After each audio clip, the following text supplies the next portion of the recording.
A bit of supplements? It's too hot to eat.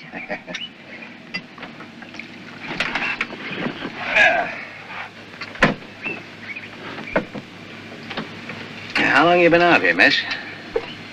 About 10 years. A bit of supplements? It's too hot to eat.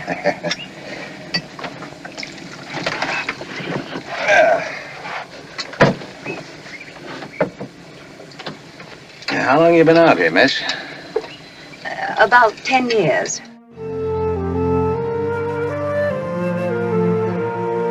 We not only apply color and make the color back as good as it was, and in some cases a little better, but also any issues that might have happened to the film element over the number of years. Most often, more often than not, that's fading of the color dyes, and or because the film wasn't kept in a proper environment to get things from bacterial growth to modeling, density fluctuations, things along those lines that we apply whatever magic we have to try and make perfect and correct. The African Queen, I think we had more problems with the registration. The original Technicolor process was 3 strips of film, which were yellow, cyan, and magenta. And they tried to align them, and they could never get it quite right. If you were looking at a film that was out of registration, for some reason it's usually the red channel, which is the most obvious, and you'll see like a little halo around, you know, the face or the arms, like a double image. And there are times when it's still warped and out of registration, and I have to put an angle on it to line up everything, and sometimes I have to mat out certain things. Like if I could line up the face and the corners are out of registration, I'll have to go in and adjust those the right way.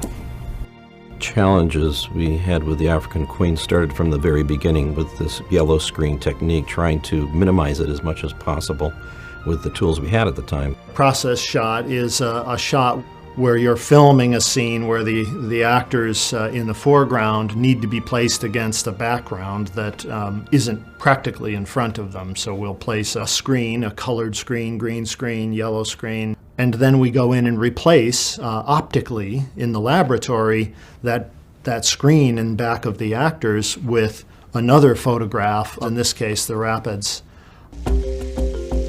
African Queen is a 3-strip feature, and because of that, whenever any kind of process shot was involved, it meant going down several generations. Because of those generations, a lot of the process shots are very grainy, very doopy, desaturated, and a good challenge to try and bring back to norm. Something very special about that true Technicolor, which we'll see in this restoration. Very pulsing quality, glowing. That's really very exciting all on its own. I think the entire studio's ambition for the Paramount Restoration program is to have it be regarded as one of the industry's best. The new version is just no comparison against what's been out there in the past. It'll be a terrific treat for everybody that gets to see this. There's a whole generation of people who've never even seen the film. I got so many compliments on how good it sounded. And these are people who had seen the film many times before. You will see details, textures, colors, and again resolution. It's just spectacular how sharp this film is. You have a chance, thanks to DVDs and how skillful they are now transferred, to reassess the beginning of the era of movies. I'm looking at it now, it's almost 60 years later, but it feels fresh in a new way.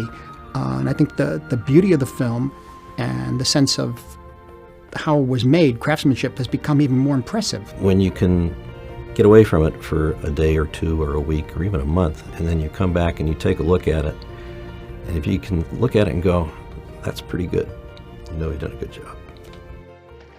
Well, what do you think?